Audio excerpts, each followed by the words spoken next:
Welcome all. If you don't know me, I'm the director of the Buffett Center. I'm Hendrik Sprout. Welcome all. It's always good to see a full room. Just a week ago we had Tariq Ramadan here with a standing audience, and now we're doing the same thing with David Harvey. So it's very nice to see all of you here again, and welcome. I'll just say a few quick words about David Harvey, although I think we all know who he is. He is, at this point, the distinguished professor at the Graduate Center at the City University of New York. Prior to that, he was at Johns Hopkins University. And before that, I believe the Harold Mackinder Professor of Geography, an aptly named chair, actually. He's the author of 16 to 17 books by my count, and far more articles than that. He works across the fields of anthropology, sociology, political science. In fact, truly a Renaissance man who can speak on many, many topics, and it's a true pleasure to have him here. He's going to speak about his latest book, The Enigma of Capital. I think we're going to go on for about 45 minutes and then open it up for Q&A. We will stop strictly sharply at 8:30 because there's another engagement shortly after this one. All right. Without further ado, please join me in welcoming David Harvey to Northwestern.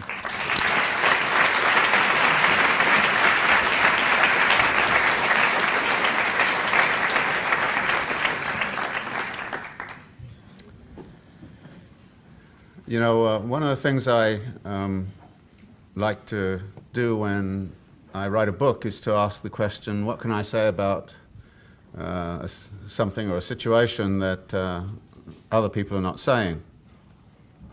And when I was invited to write this book by an old friend of mine who now works for a London publisher, I asked myself exactly that question.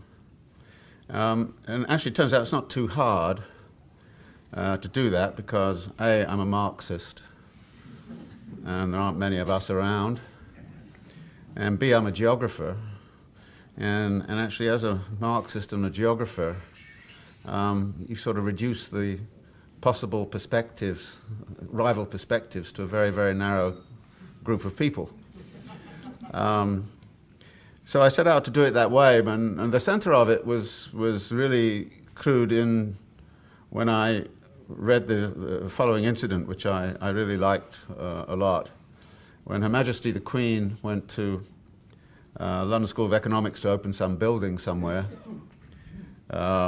she had a lunch afterwards, and she turned to the economists there and she said, "How come you guys didn't see this thing coming?" Well, she didn't say it that way because Her Majesty wouldn't say that. And the result was the economists, it was the kind of question I would like to ask of economists, but they'd never give me the time of day of giving me an answer. But, Her Majesty has a kind of sort of feudal residual power. and the economists of the British Academy decided to put together a whole group of people, and so they got about 20 or 30 of them, including the Governor of the Bank of England, to try and provide an answer to Her Majesty as to how come they had not seen the crisis coming. And the letter they wrote 6 months later was actually a bit astonishing.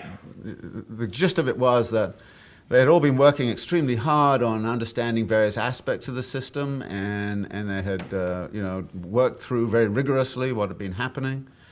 But the one thing they all seemed to have missed was systemic risk. Now, to me, if you're doing with anything, I would have thought systemic risk would be the central thing you'd be concerned with. And the systemic risks of an economic system should be surely at the centerpiece of your concern. They then went on to kind of say, and of course we were all caught up in the politics of denial, which is a polite way of saying that they were all caught up in the euphoria of everything was going fine and lovely, and we were in the great moderation and all those other things.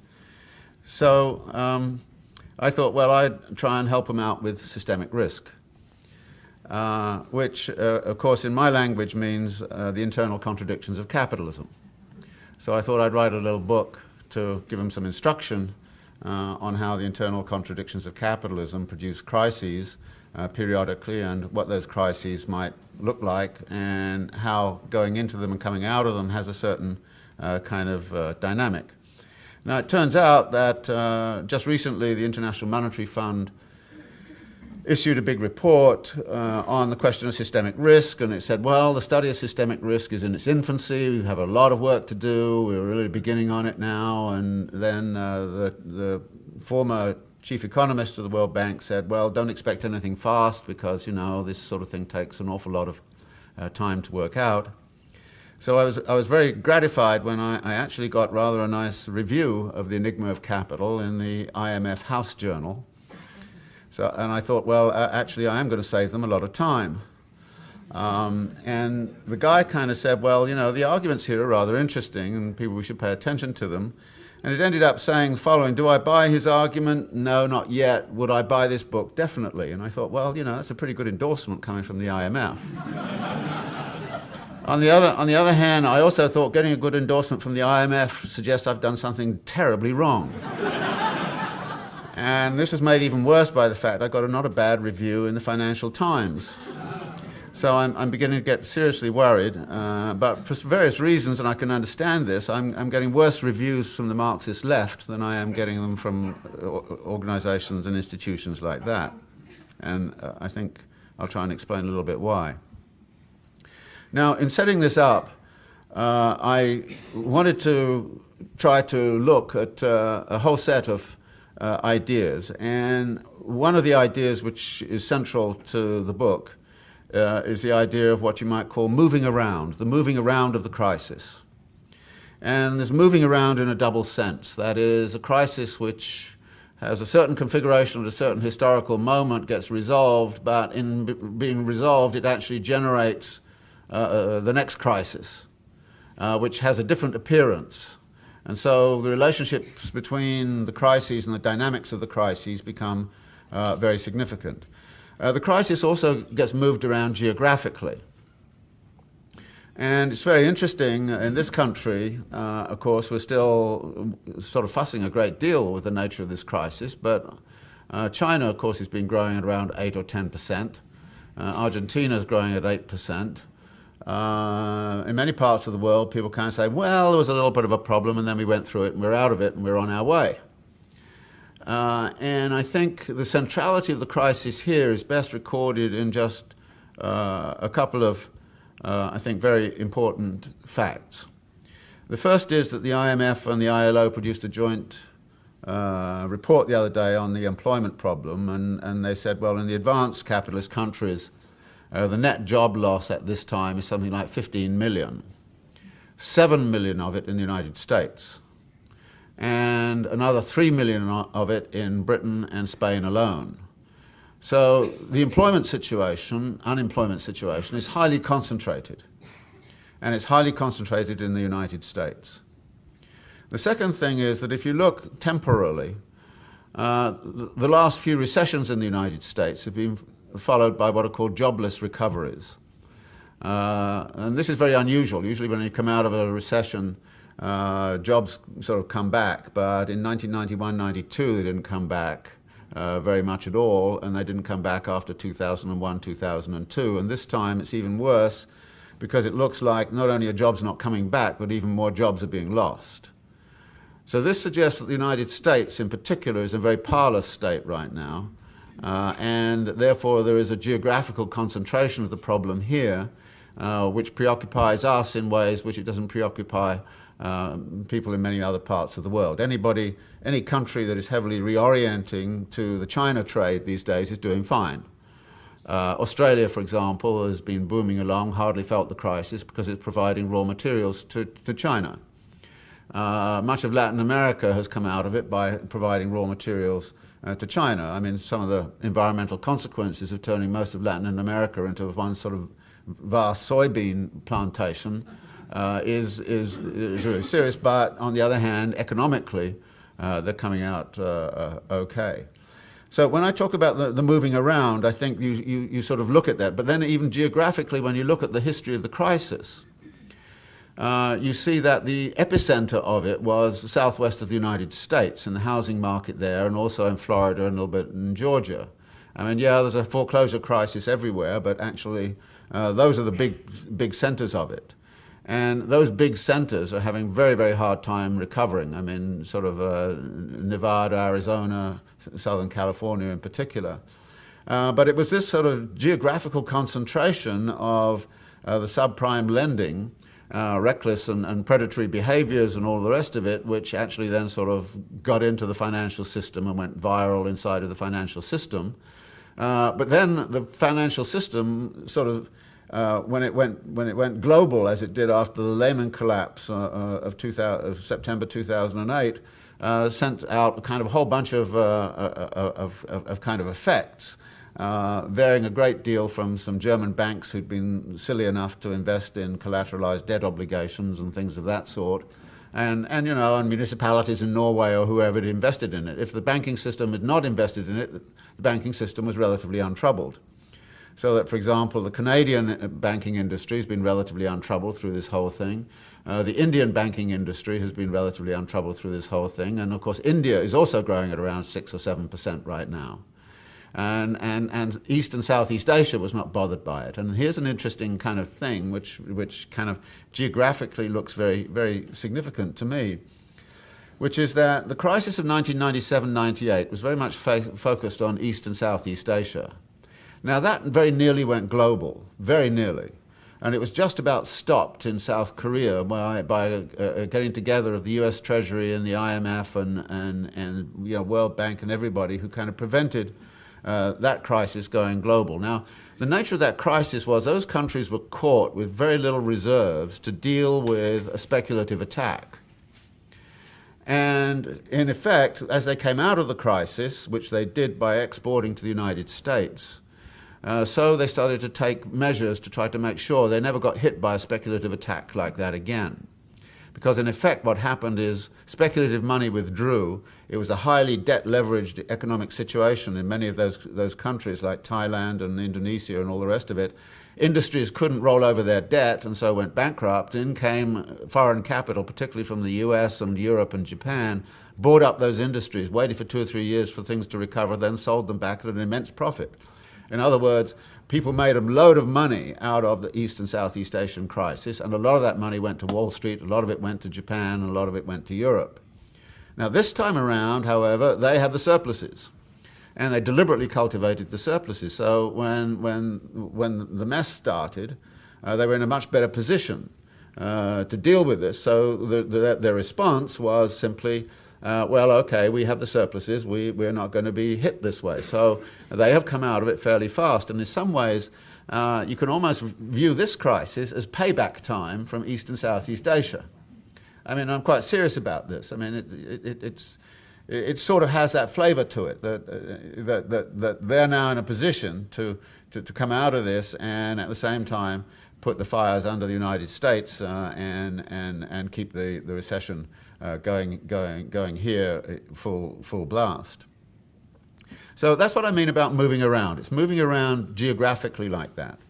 And there's some curious incidents. I mean, I don't know what you feel, but as I live through this, I wonder where the next place is going to erupt. I mean, all of a sudden about this time last year, Dubai World went under. And I thought, well, I didn't think the Gulf states were vulnerable. But they had to be bailed out by Abu Dhabi and all this kind of stuff. So suddenly then, and the next thing, suddenly Greece is in trouble, and suddenly Portugal and Spain and Ireland are all in trouble. And Ireland is an incredible state right now.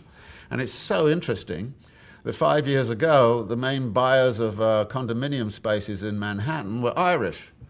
They had so much surplus capital running around, they didn't know what to do with it. And everybody was joking, they used to come as laborers and all this kind of thing, and navvies on the railroad and so on. And now they're coming in and they're condominium buyers. They're flipping condominiums in Manhattan. But now, of course, the Irish thing has gone bust. So I don't know. And it's just interesting to ask and think, where's the next explosion likely to be, and where's it going to be geographically, and what's it going to do to the rest of the system? And one of the places which is expanding very rapidly right now is, of course, China. But there are many signs of overproduction in China, overaccumulation in China, and there are serious kind of questions about whether China can maintain its growth path. So the geographical dimensions of this are, to me, really very, very important. But as I also mentioned, we also have to deal with the temporal dimensions, and the temporal dimensions are indeed much better handled by Marx's theory of crisis and crisis formation. And in order to write this book, I had, in a way, to try to rewrite some ideas about what Marx's theory of crisis formation is. And one of the things I have to constantly tell my students, and I'll also tell you, is you've got to be very careful about putting too much faith in Marx's one-liners. When Marx kind of says the falling rate of profit theory is the most important law or something like that, and people give that to me as a one-liner and say, why aren't you emphasizing that? And I say, well, that was a one-liner.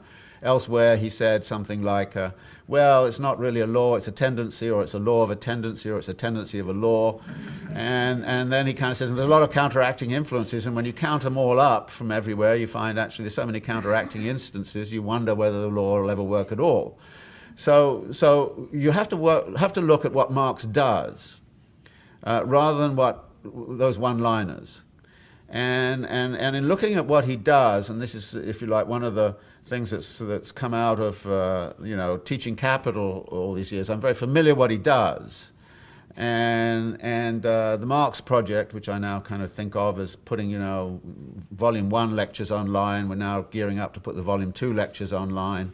But in doing that, then people can see what he does. And as you see what he does, you come out with a rather different interpretation than you come out with one-liners. And it's this interpretation, it seems to me, which is absolutely crucial. For example, falling rate of profit argument it's not entirely wrong, but it's just one aspect. But here we have a crisis in which clearly we can't talk about its dynamics without talking about the financial system. And the falling rate of profit says absolutely nothing about the financial system. Secondly, we can't talk about this crisis without talking about consumerism. If 70% of the growth dynamic right now in American economy is consumer sentiment and consumerism, then you need actually to get both finance and consumerism into the picture in order to talk about the formation of this crisis. And to do that, you need then to look at how Marx handles issues of this kind. Now, one of the ways in which I think he handles this is to sort of lay out, and it is particularly a Volume 2 analysis rather than a Volume 1 or Volume 3 analysis, a Volume 2 analysis which is about the flow of capital. And Marx talks about a system in which capital is really defined by money being used to make more money.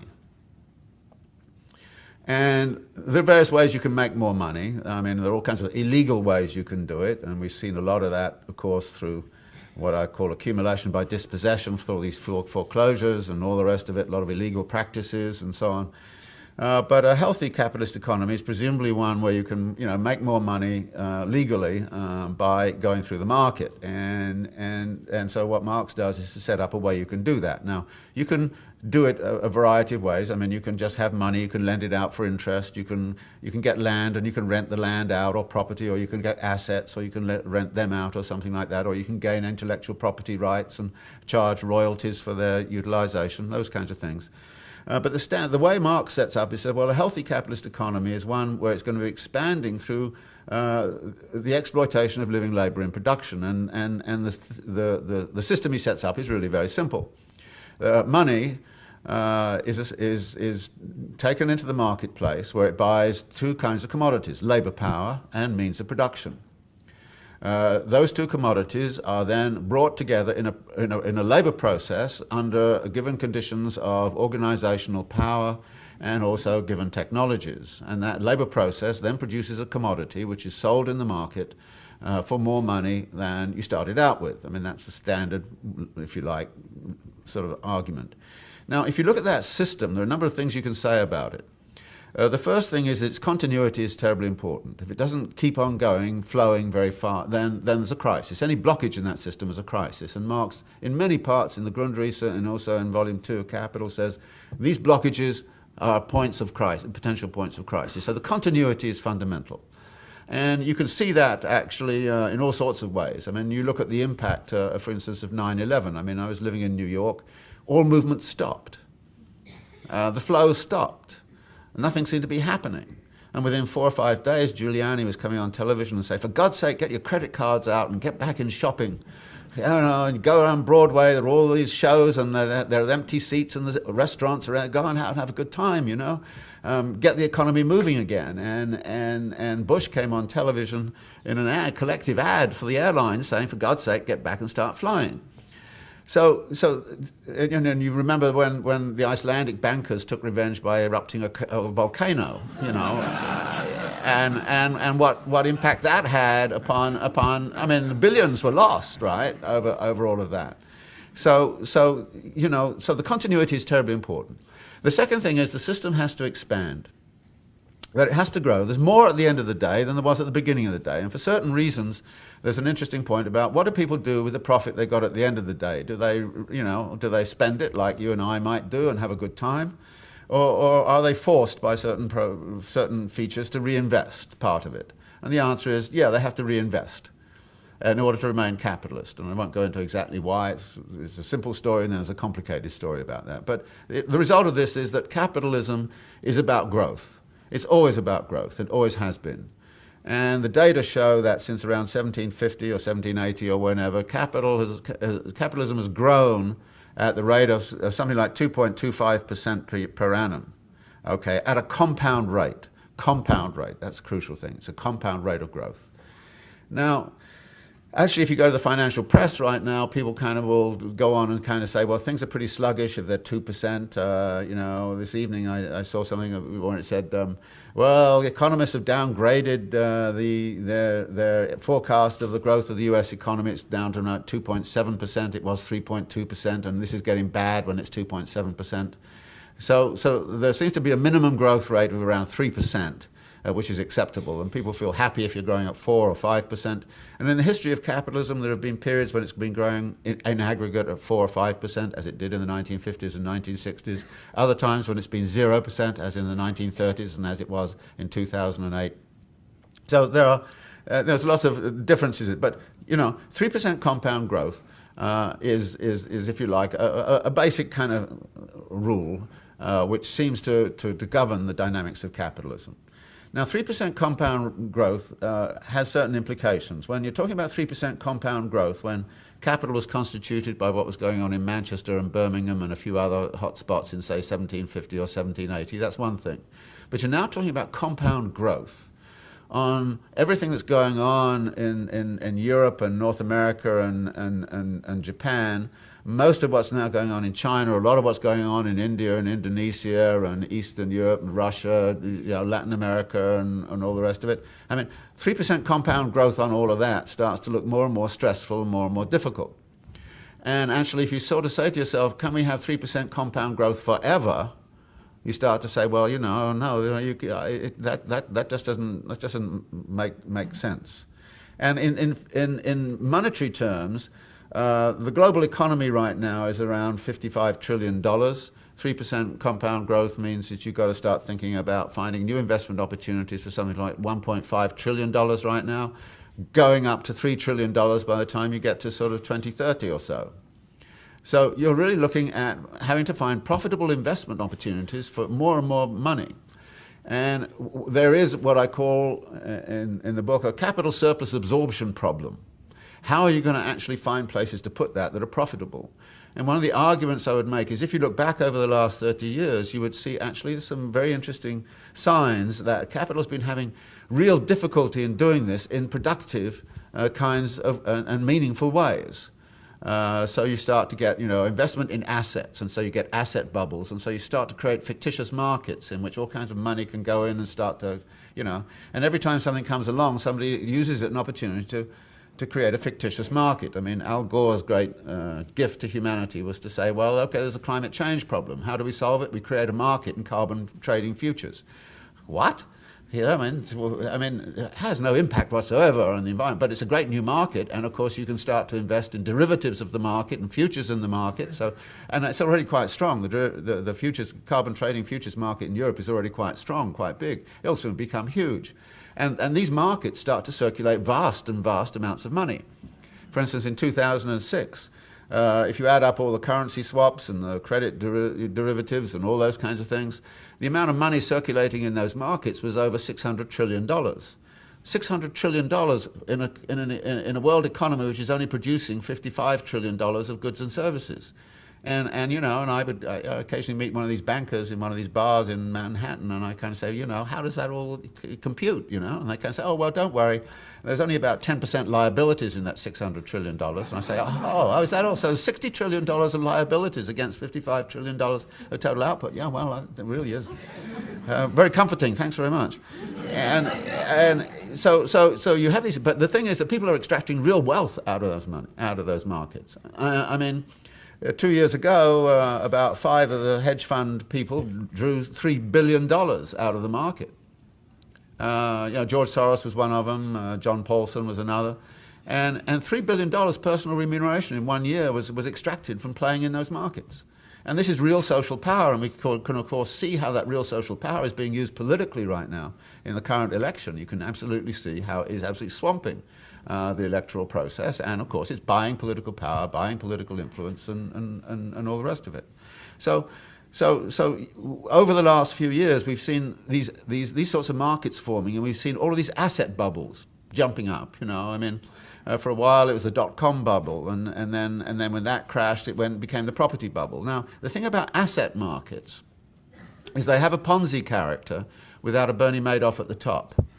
I mean, if I invest in stocks and shares, the stock market goes up a little bit, and other people say, oh, well, it looks like the market's going up, I'll invest. And so somebody else invests, and they go up further, and then we keep on going, go like this. The same thing happens in the property market. You know, I invest in property, and property goes up, and it goes up and up and up and up, until at some point or other it goes, as they always do, sort of pops. So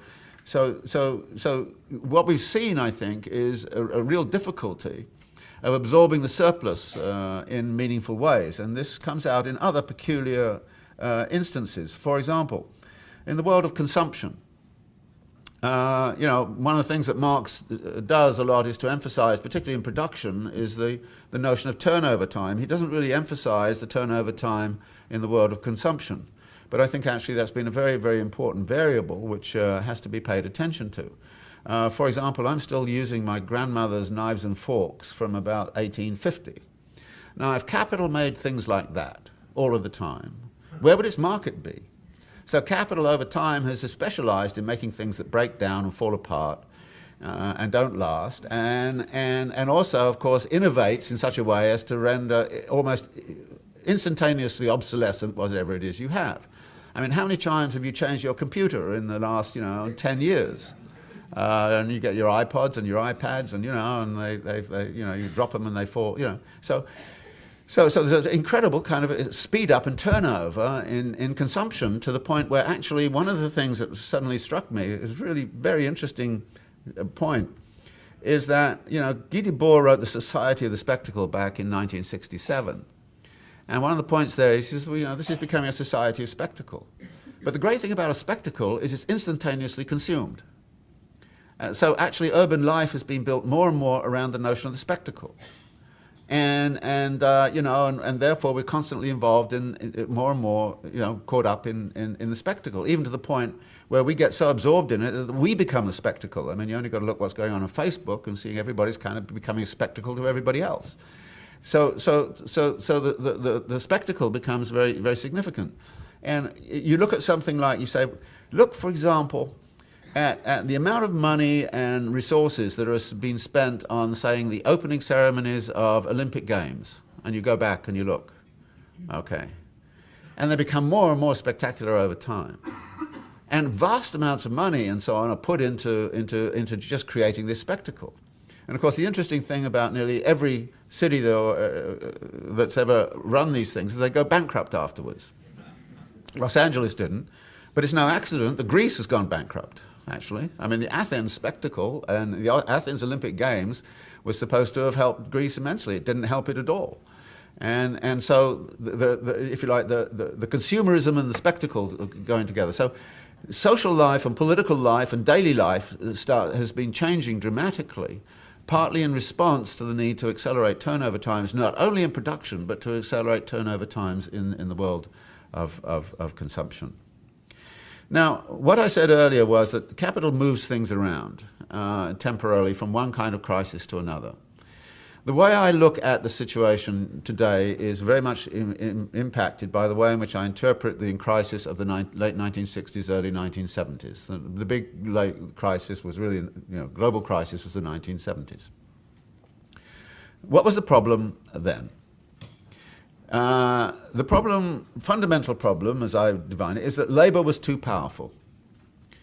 And labor was well organized, and labor markets were largely confined to nation-state configurations within a world system in which each nation-state was in charge of its own fiscal and monetary policy.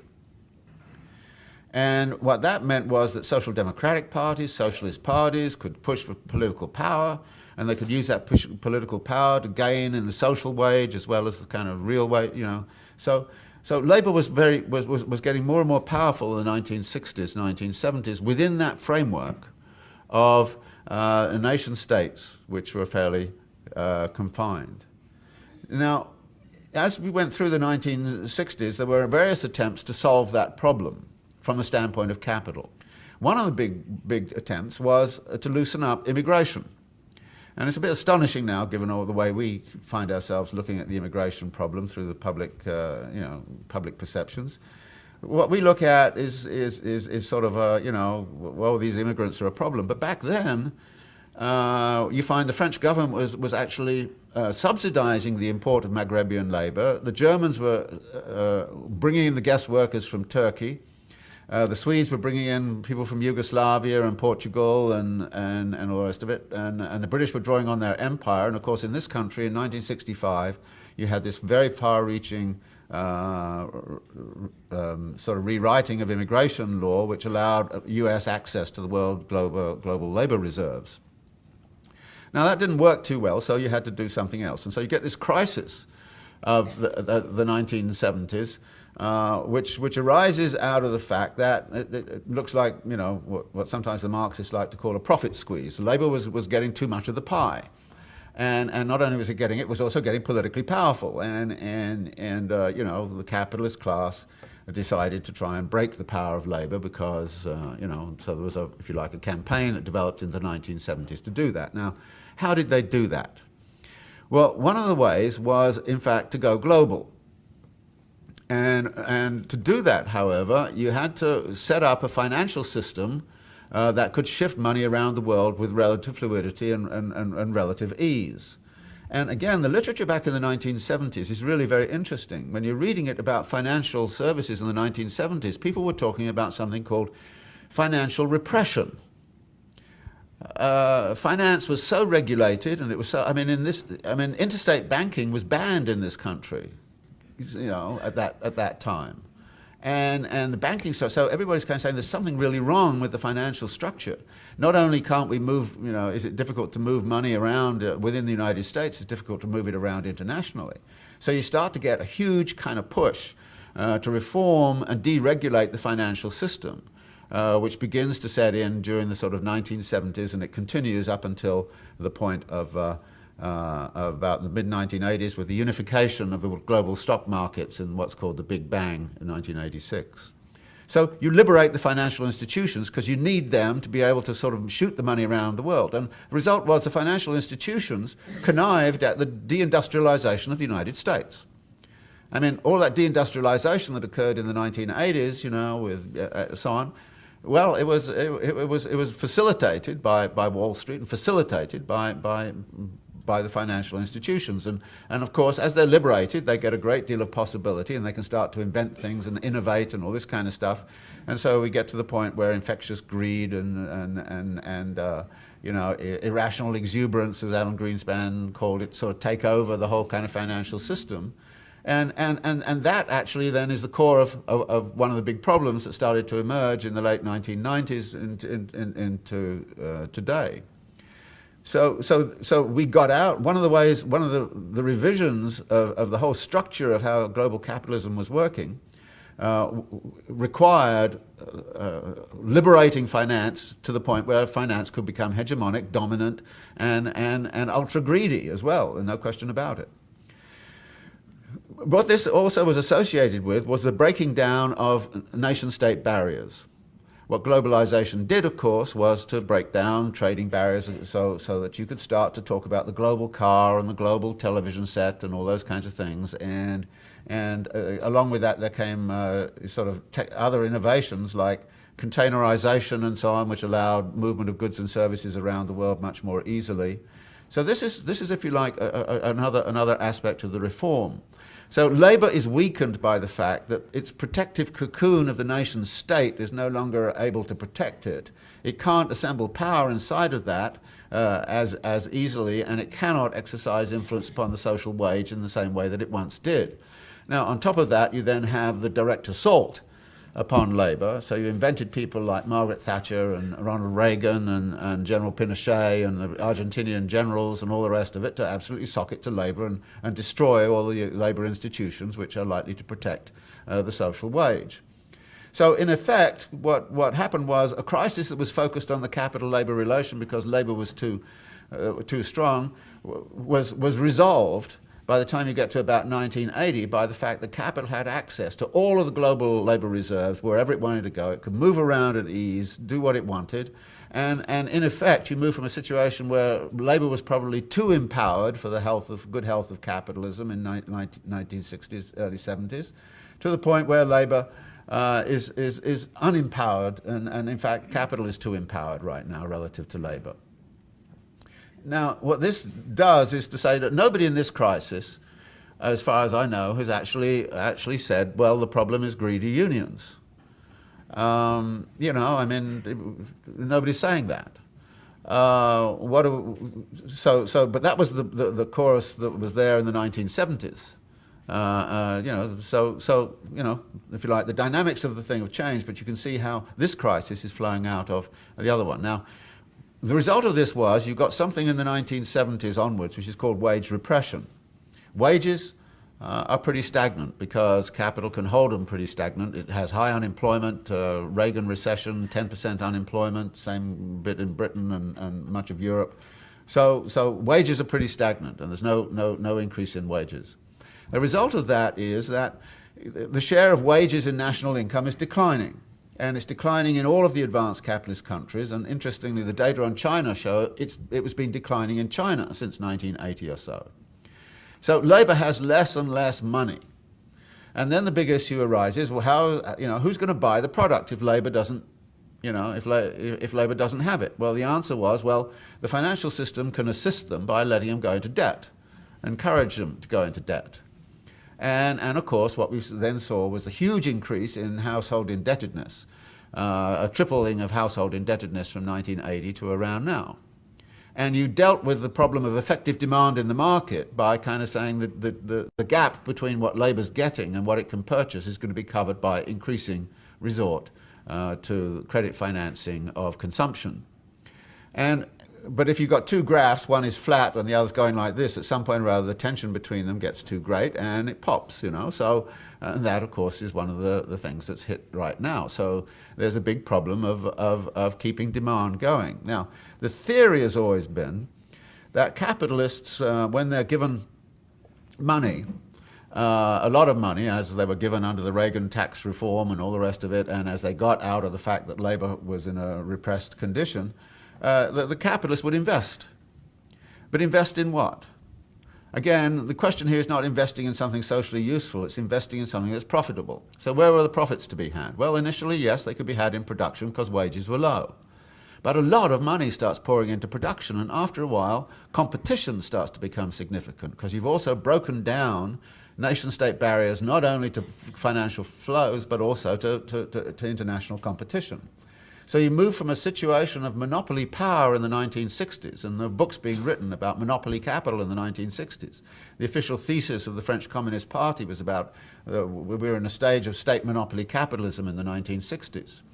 And this then is broken, however, by a much more competitive environment in the 1970s. Money is pouring in and things get very competitive. So what looked like a sort of oligopolistic situation in Detroit in the American auto industry, by the time you get to the 1980s, is a highly competitive situation where you've got the Japanese and the German car companies coming in, competing with Detroit, and then later on, of course, the Korean, and now the Chinese are coming in. I mean, it's just kind of, you know, so you get a highly competitive economy, and competition often leads to price reductions.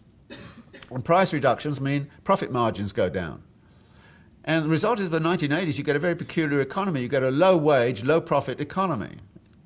And it's at that point capitalists say, why would I go invest in production when I can only get 3 or 4% rate of return? I want something more, lucrative than that, and that's where the asset markets come in. And they don't necessarily invest in production at all, and that's where you start to get all of the asset bubbles sort of coming in that I mentioned earlier, with all of the impacts they've had on the economy. So again, what we find is a trend here, which is an interesting trend in that the way we came out of the crisis in the 1970s defined how we were going to get into this one we're in right now. And then the big question arises, well, how are we going to get out of this one? And there are two sorts of issues here. First is, how are we going to get out of it if there is no macro protest?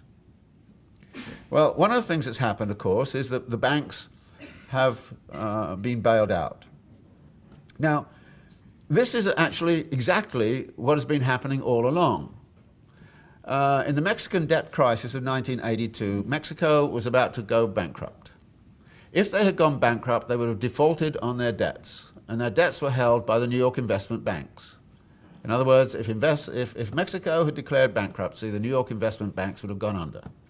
And the United States had to rescue the New York investment banks. So what it did was it went to Mexico and it said all kinds of things, to the bourgeoisie down there, don't dare do this, don't go bankrupt, we'll bail you out. And they put together the IMF and the Treasury, and they bailed out the government of Mexico, on condition that the government of Mexico recouped it all by austerity. And the living standards of people in Mexico, which is not a very rich country after all, went down by about 25% in the following 5 to 8 years. This was a standard procedure of an International Monetary Fund structural adjustment program. You bail out the banks and sock it to the people. Now, what have we done? We bailed out the banks, right? And everywhere the banks have been bailed out. Now we're saying, oh, but the result of that is we've got all of these huge deficits. How are we going to pay off these deficits? Austerity. Hey, it's sock it to the people time. And that's what the British are doing, that's what the Germans are doing, that's what the Republicans want to do here. In other words, this is a repeat of the neoliberal trick of what was done, and actually, it's very interesting being in Latin America. I mean, I have some very good friends in Brazil and Argentina, and they're kind of laughing and saying, you guys are going through a structural adjustment program without the IMF. And isn't it nice? Now you know what it's like, Now, yeah, we've been through 5 of them in the last 20 years, so, ha-ha. Isn't it great to watch you squirm, But that, in effect, is what's happening. And this says that the plan as it is at the moment is indeed to reconstitute the neoliberal game. And the neoliberal game was always about protecting financial institutions at the expense of the people and using state power. It was never about withdrawing state power. It was always about using state power to create a good business climate. And that meant giving tax subsidies and all kinds of goodies to the corporations. I mean, it's amazing. Corporations are supposed to be, vigorous entrepreneurial institutions, but they always need a vast amount of state money to do what they do. So this is the neoliberal game that's coming out of it. With, however, some very significant features to it. The first is the neoliberal game was always about reconstituting class power. And the concentrations of class power that are now emerging are absolutely astonishing. You think in a depression that, well, okay, yeah, a few of the top guns get hurt, and a few, what's his name, Fold had to sell off his art collection or something like that. Poor guy. But actually, those who are left are really richer than ever. I mean, when I mentioned $3 billion in 1 year for Paulson and Soros et al., I mean, the concentrations of wealth on Wall Street, the bonuses which are just about to be declared on Wall Street at the end of this year are going to be humongous. I mean, there is this huge, and this is not only going on in this country. The number of billionaires in India doubled last year. The number of billionaires emerging in China is kind of, I mean, there is this huge concentration of wealth going on. which has been the long trend since the 1970s anyway. So that's becoming even more consolidated than ever before.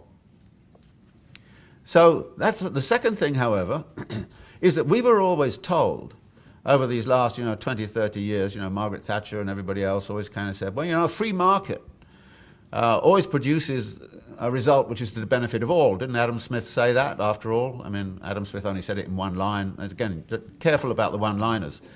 If you go read Adam Smith, it's much more complicated than that. And at some point or other, you find out he's very suspicious of a lot of the high bourgeoisie and what they're going to do with this. Now, but the legitimacy of the system has broken down. If only we would see it. If only we would stop having sand thrown in our eyes by tea parties and Fox News and all the rest of it, who kind of just, And I actually makes what gets me mad about this is not that they're doing what they're doing, but all of the other media are debating what they're doing. There was a U.S. social forum in Detroit where 15,000 people came together to talk about an alternative. Did it ever get on any of the press anywhere? Did you ever see any accounts on it on MSNBC? Did you ever see anything? No, you didn't see anything about it at all. They're so busy going on trying to ridicule the Tea Party, but by ridiculing, they actually emphasize their importance in their existence. You should ignore the bastards and keep them out of the way.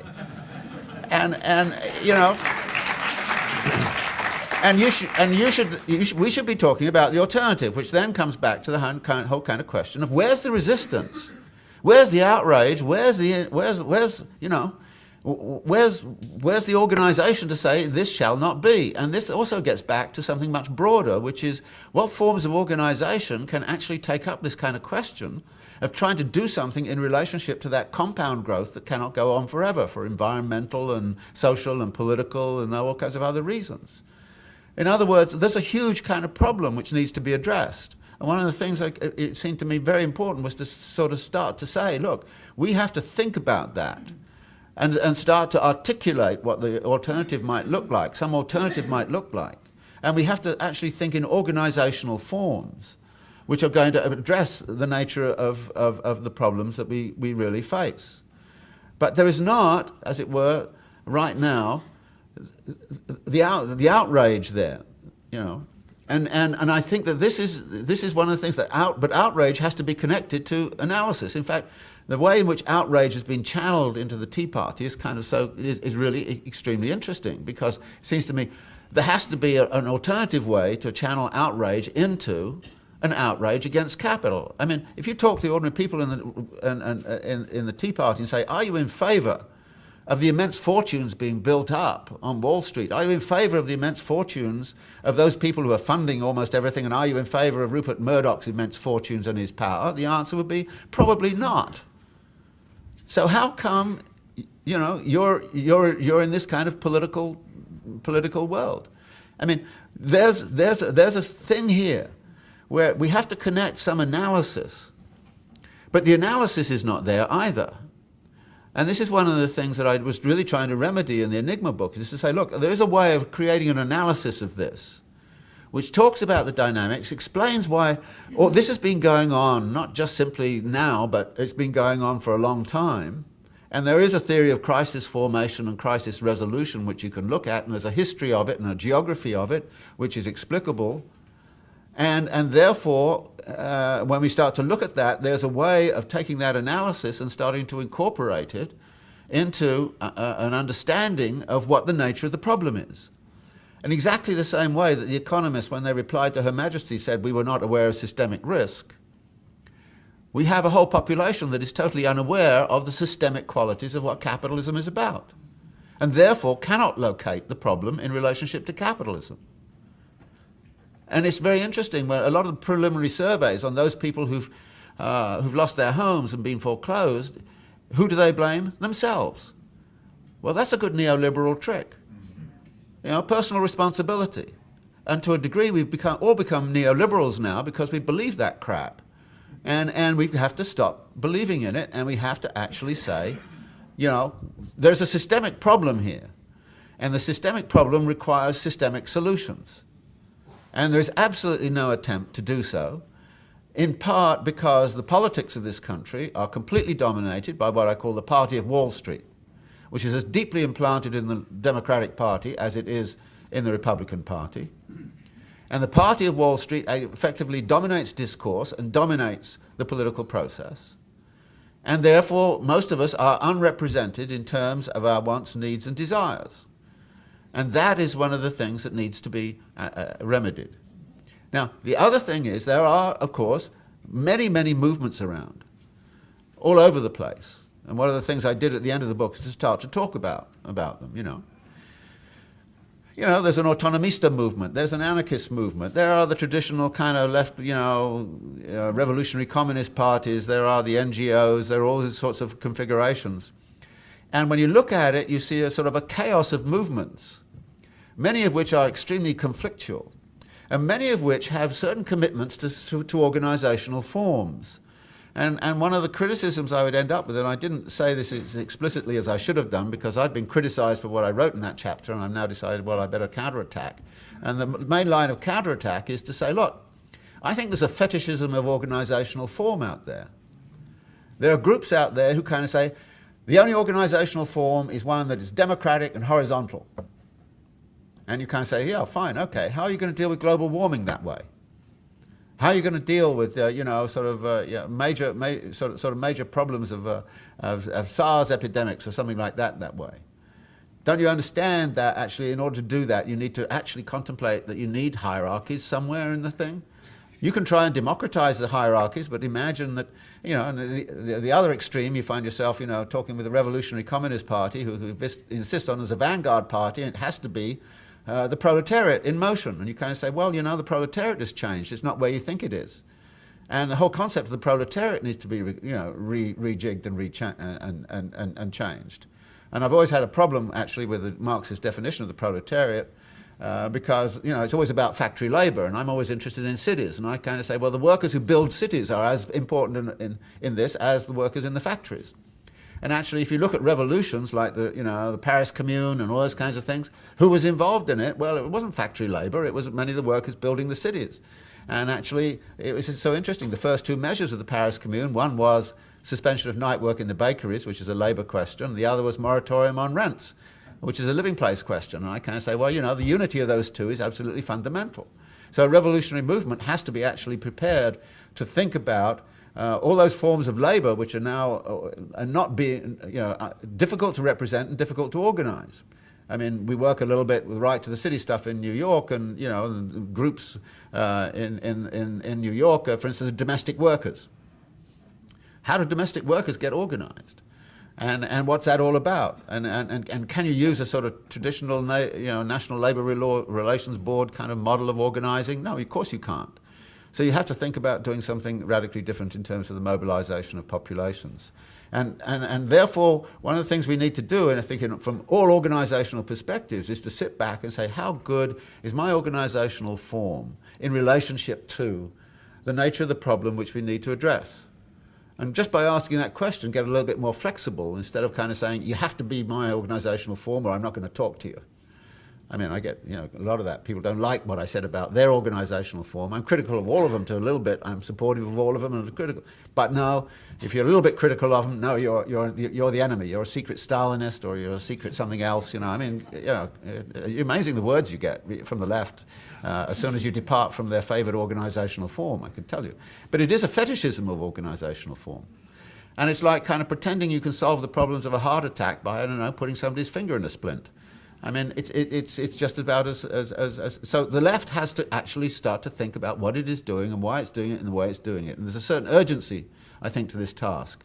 Because we are going to come out of this crisis in capitalist terms, other words. And the capitalist terms are much greater concentrations of wealth and power. You know, almost a dictatorship of the world's central bankers. And you know, a political system that is so corrupt. I mean, who looking at this election can say this is not a totally corrupt, and it's legalized corruption. That's the terrible thing about it. It's legalized corruption of democracy. And there has to be something radically different in terms of organizational form and the like. So what I was trying to do was to come up with the analysis and then try to talk a little bit about both the geography and the dynamics of it, and then also to talk through some of the organizational forms and really make a plea for starting to think about the relationship between organizational forms and the nature of the task that really now confronts us. Because we either come out of it on their terms or we come out of it on our terms. And there's no excuse, it seems to me, for sitting here passively and say, I don't know what my terms are. You have to find out what your terms are, and you have to think about, what the organizational form is going to be. Well, I've talked for long enough, so thanks very much.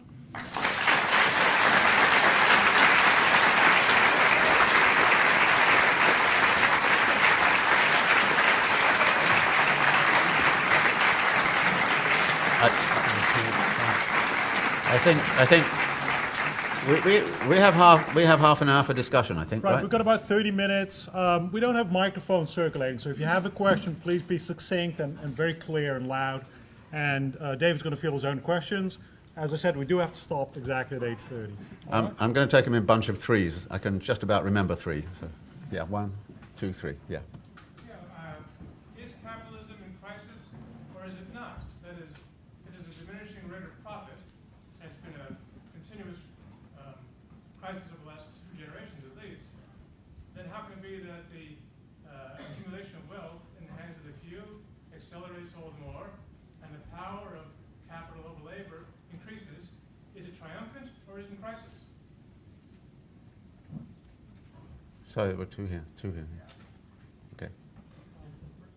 Marx had concentrated on technological evolution in some of his analysis, and more recent work has looked at technologies as new combinations of existing technologies, suggesting that there's a combinatorial expansion in potential technologies, meaning that a exponential increase in dematerialized wealth is certainly a possibility. So I wondered if you could comment on the technological advance. This is a question relating to sort of the idea that since 1970 we've had sort of a global crisis for labor. If we look at Marx, he's concerned primarily with human emancipation and the role of alienation in labor.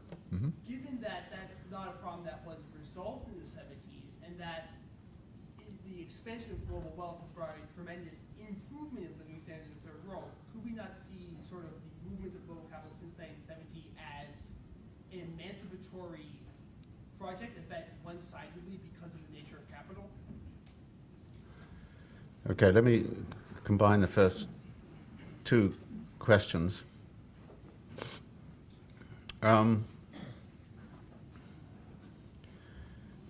One of the things I had to do in the book was to think about Marx's theory of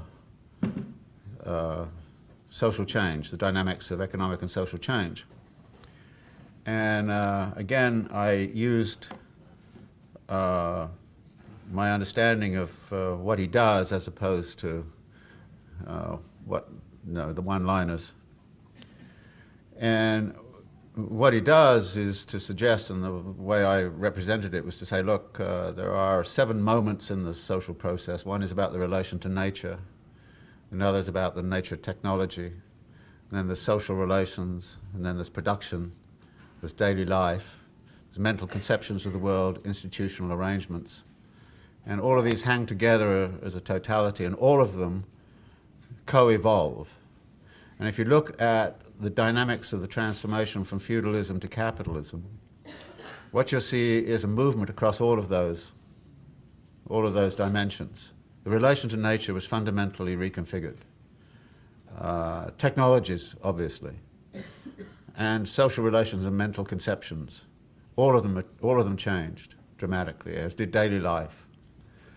But capitalism is a permanently revolutionary force.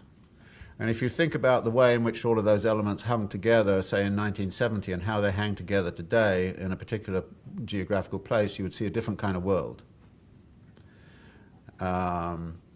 You know, I mean, there were no photo. Can you imagine living in a world with no photocopying machines?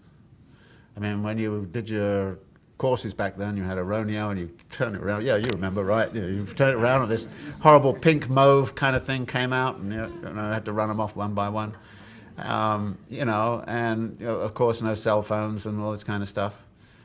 But also the social relations have changed a lot in all sorts of dimensions, including, of course, the social relations which are associated with labour and work and the meaning of work and the like. And while, you know, you can kind of say there was alienated labour back in the 1960s, which is true, it was alienated in a very different way than it is today.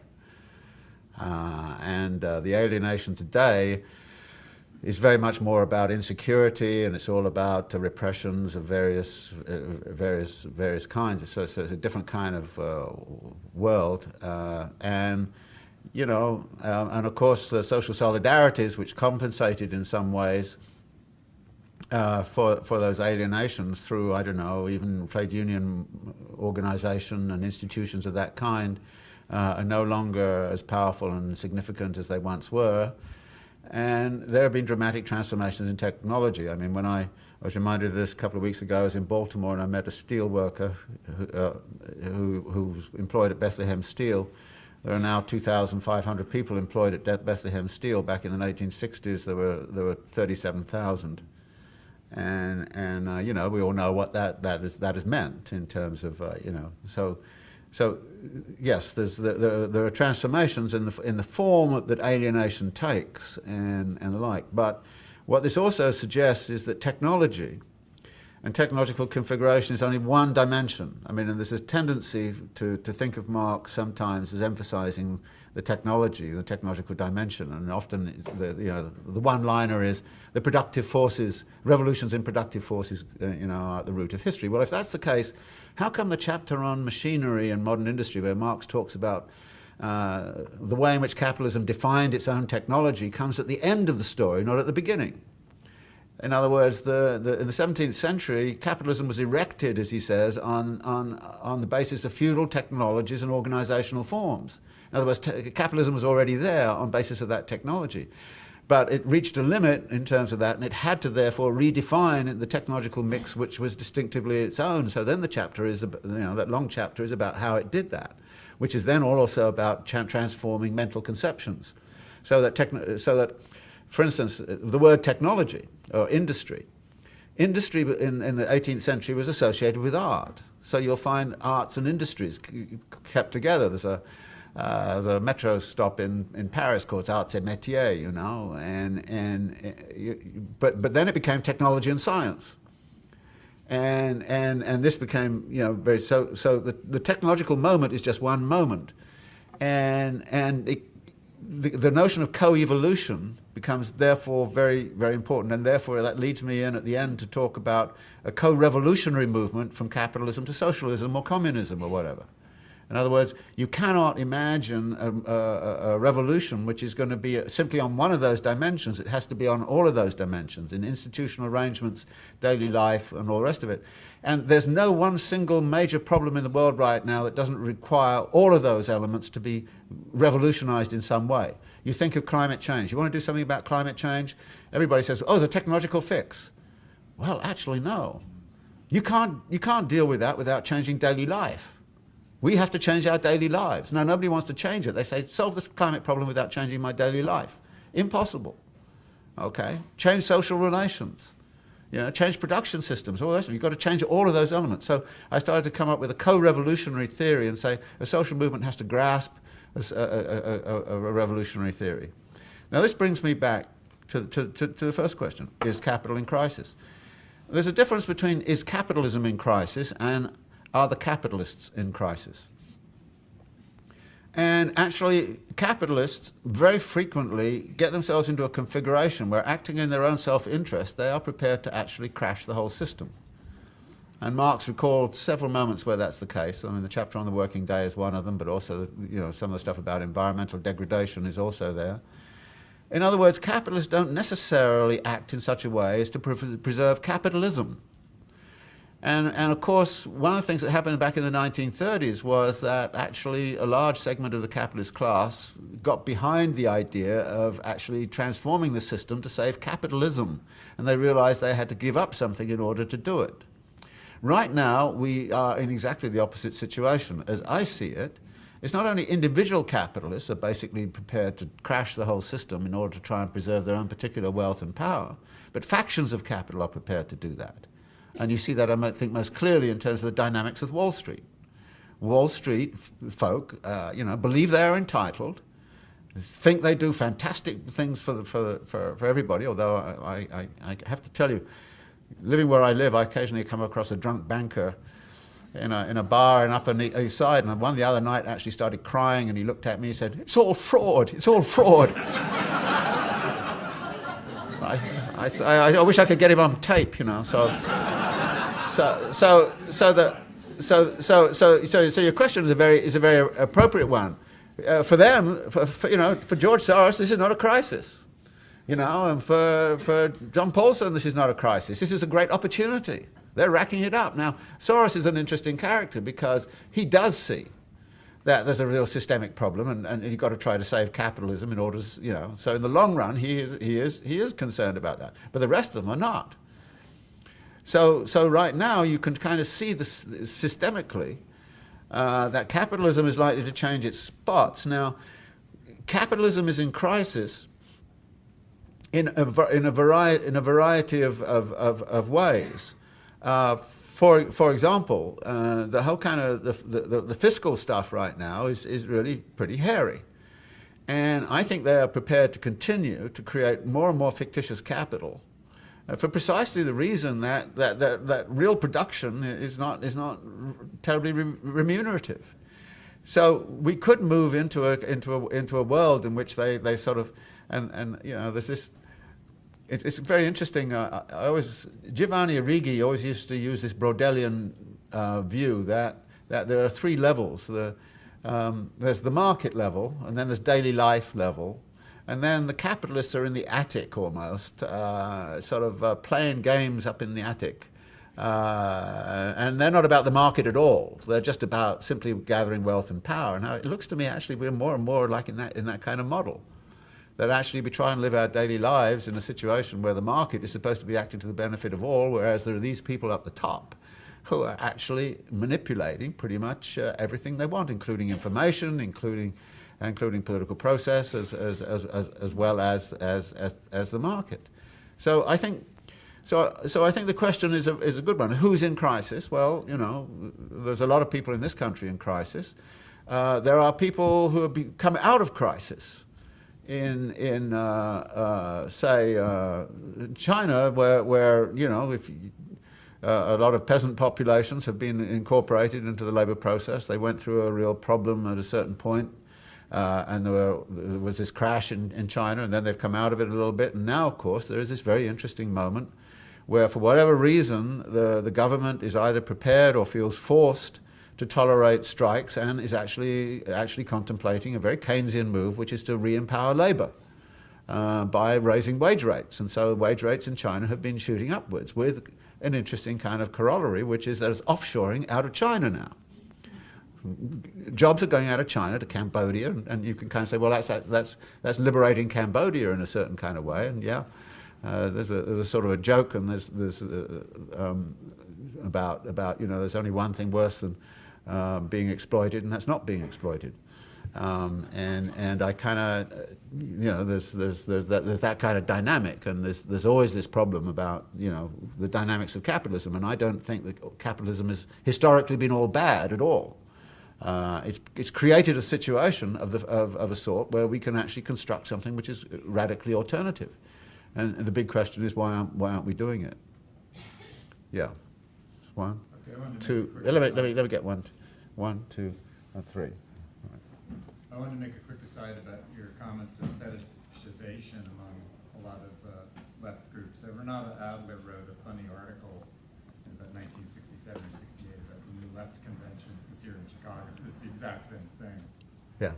And then the other thing I wanted to ask you about is I remember a quote from Upton Sinclair when he ran for governor of California. He first ran as a socialist. He got like maybe 60,000 votes. Then he ran on that EPIC thing. I think it was Economic Progress in California. He got like 800,000.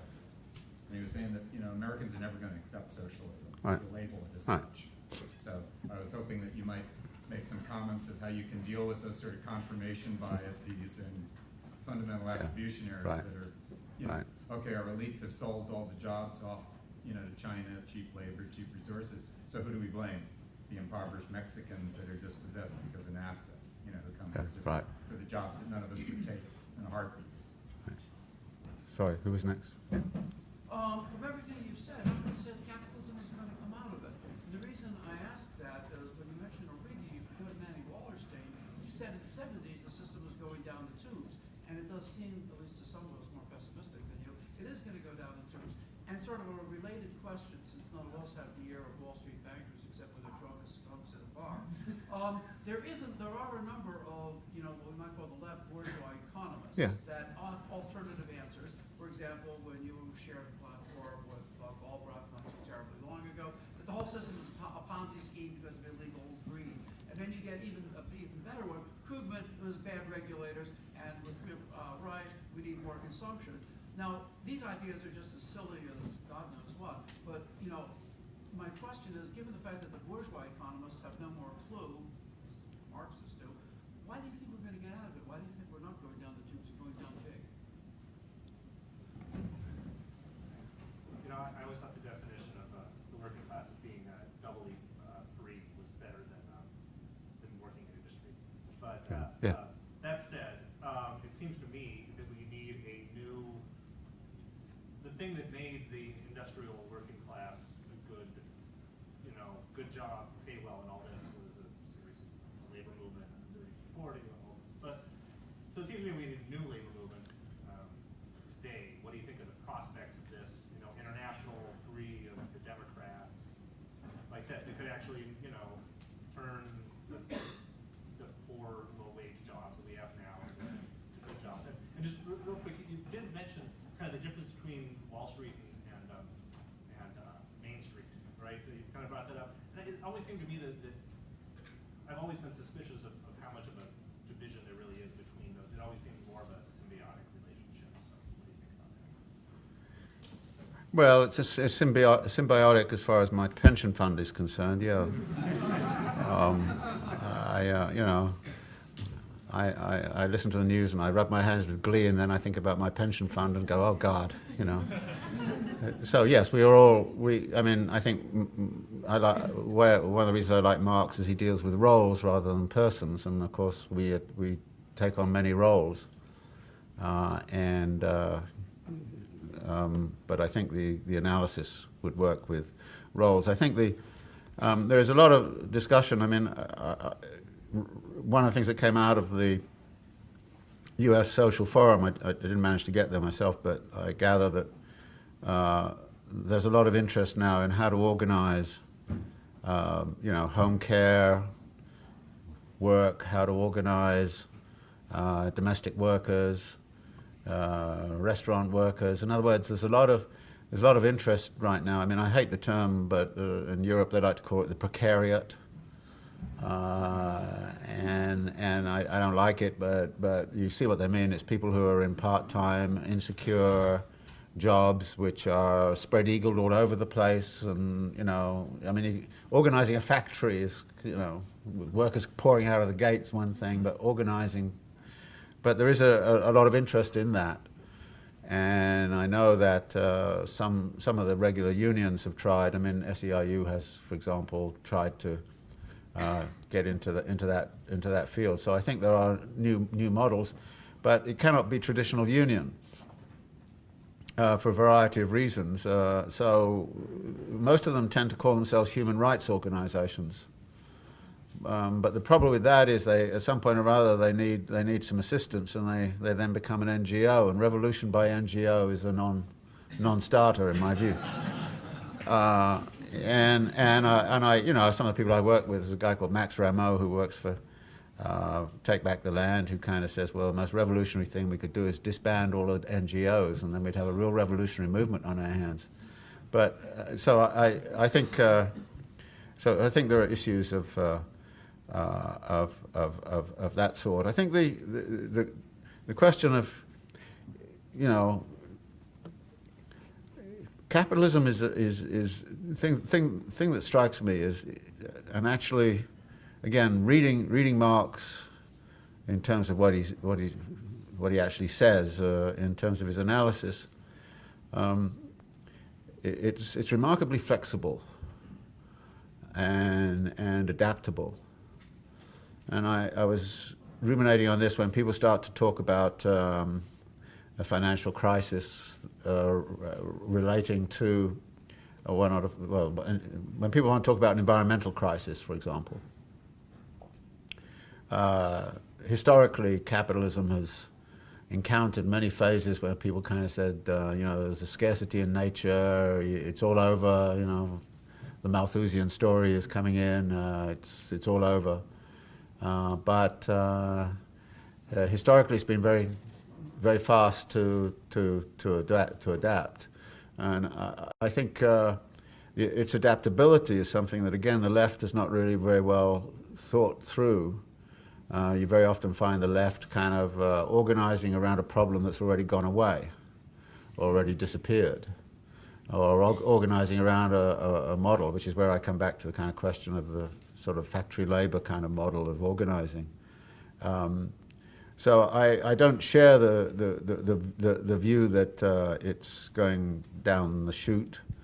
I think that it can reconstitute itself, but again, at what cost? And whose cost? And it's very clear what the neoliberal model was about in Latin America during the 1980s and 1990s was that capitalism was sustaining itself at immense cost, both environmental and social. And to the degree that there's been some sort of resistance emerging in Latin America, and you can sort of think of Morales and so on, you see a kind of resistance to bearing those costs. We are not going to bear the costs.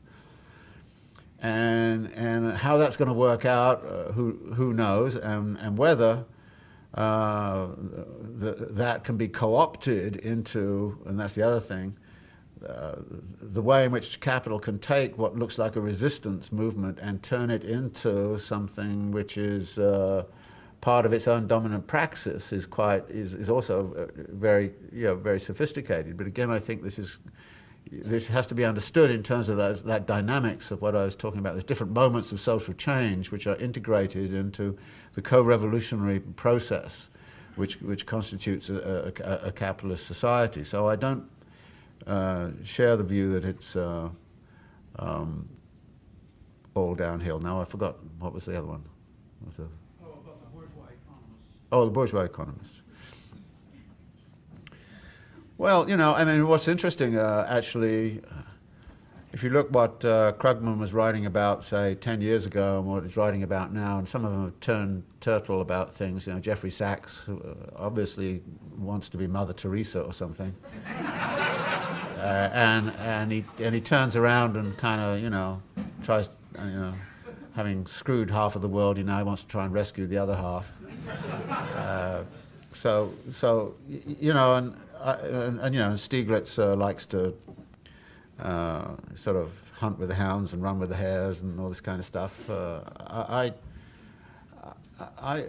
There's an interesting kind of debate going on, of course, as to it's really over the Keynesian question. And I wrote a piece on why the stimulus package can't work in this country a couple of years back, and it was pretty correct. I basically said there's no way you can have a Keynesian project in this country for a variety of reasons. And the reasons were partly technical but also political. There was no way in which you would be able to get it through, and of course you can't. And it was interesting that Larry Summers scaled back he did get a proposal which was 1.2 trillion, and he scaled it back to just below 800 billion, when actually you probably would have needed at least 2 trillion to have got out of the difficulty. But then the issue was, what would the 2 trillion go into? And one of the big areas it should go into, you shouldn't put it into tax cuts because that doesn't really work. You've got to put it into infrastructural projects. And so what would be the infrastructural project of the United States right now? And there wasn't one on the drawing board at all. I mean, in the 1950s, you had the interstate highway system and the integration of the global economy, the whole U.S. economy into, you know, California and the South, all this kind of stuff. You had a huge kind of project of this kind. You know, what was this going to be used for? Well, another bout of suburbanization or something? That would get this much worse, and you couldn't do it. So there was no ready-to-hand project. There's no thinking about what needed to be done that the stimulus could have been spent on, which would have been productive in relationship to the dynamics of the U.S. economy. But I then went on to point out that the Chinese were in a very different situation. They needed to integrate their whole economy. The whole interior is not integrated, and they want to take stuff west. They wanted to do the equivalent of an interstate highway system, and actually their infrastructural investments are very much modeled, it seems to me, very much on what happened in this country in the 1950s and the 1960s. So they had ready to hand a huge infrastructural project. They put in $600 billion alone into infrastructural projects. And then they told their banks to lend to everybody, and so there's a massive kind of urbanization process taking place in China. And the other element in the Keynesian program, which of course would never have flown in this country, was you would have to re-empower labor. Now the Chinese are re-empowering labor, so the Chinese do have a kind of Keynesian project on hand. Now whether the Keynesian project in China can last, whether it's really going to be productive, or whether a lot of it is speculative, and the latest I heard was that property prices in Shanghai doubled last year, and in fact there's a huge kind of set of potentially non-earning assets in all of this development that's going on there, so it could be a real problems in China. So I don't see. So there are all sorts of question marks about the Chinese project, but it is closer to a Keynesian project than is possible in the United States or would be possible in Europe. So you know, and whether that can entrain enough of the rest of the world economy to actually keep some sort of growth syndrome in motion for about the next 5-10 years is a sort of open question. My guess is it's going to possibly do some of that. So, but this, of course, then is associated very much with the other aspect of Arrighi's thesis, which is that, of course, we're in a hegemonic shift, in which you know, East and Southeast Asia are emerging as centers of political economic power, which are crucial to the dynamics of the global economy, and which can't be pushed around. And you know, you can see, you know, how far the U.S. gets when it tries to push, you know, China to revalue its currency, and basically the Chinese tell you to go take a jump, and the U.S. can't do anything, and so the power shift that's going on is palpable. It's right there before our eyes, but this is of course one of the aspects of the system. But in part it's occurring, and again, partly because of the financial reform which allowed capital to flow to China in the way it did, and also the way in which the Chinese have the equivalent of a Keynesian program, which they don't need anybody like you know, Krugman or Robert Reich or anybody else to tell them about. I mean, they just go ahead and do it, and so yeah, there's a dynamics there, and I think the economics problem is, you know, the economists' problem. I mean, a whole profession failed, you know, and it's like the bankers. They got bonuses for crashing the world's financial system, and I haven't noticed the economists have lost any power in academia. Have they? No, they seem to be just as arrogant as they always were, you know. Including. By the way, that includes Marxist economists, unfortunately. We have time for just one more question. You mentioned Soros, and I read where he and Stiglitz have declared that the paradigm is broken. The reason the invisible hand didn't work is because it was never there in the first place. And they've started this Institute for New Economic Thinking. And I was wondering if you had any insight into what direction they were headed, or whose thinking they were attracting beyond themselves. Certainly not mine. That I can assure you. Well, even God, what's his name? The legal economist in Chicago. Posner has said, you know, we believe the efficient market hypothesis and we were wrong, and therefore, you know, I mean, they're all coming out with mea culpas of this kind, you know, and now saying, well, we need some sort of regulatory kind of framework and all the rest of it. And so I imagine that's where Soros and Stiglitz are headed. It's just you know, the language in which you would use it. In other words, it was you're still in search of efficient markets. You just realize that the efficient market hypothesis upon which everything was predicated is wrong, and therefore you need to find a way to make markets. And you know, there's some interesting technical problems. I mean, most people would say to you, you know, you can't abolish hedge funds because they actually do some good things, and you kind of say, well, you sort of look a bit surprised, and you say, well, what? And you know, and there is a rationale that kind of says, well, they do smooth out some risks and do that. But again, how do you regulate? How do you keep banking from becoming over-the-counter, you know, shadow banking system? What do you do about it? So I think that that's probably where they're headed. But I don't know. They're not headed in a Marxist direction, that I can assure you. Right, I know we've got lots more questions, but we have to cut it off because, you know, thinking as a materialist, we have to feed our speaker at some point. The talk is going to be on our website shortly. We're taping it, so it will be posted. If you want to replay, want to look at it again, please do so. Ironically, Rita said we're trying to get Jeffrey Sachs. I hope he doesn't check our website. So thanks very much, David. Please join me in thanking David Harvey.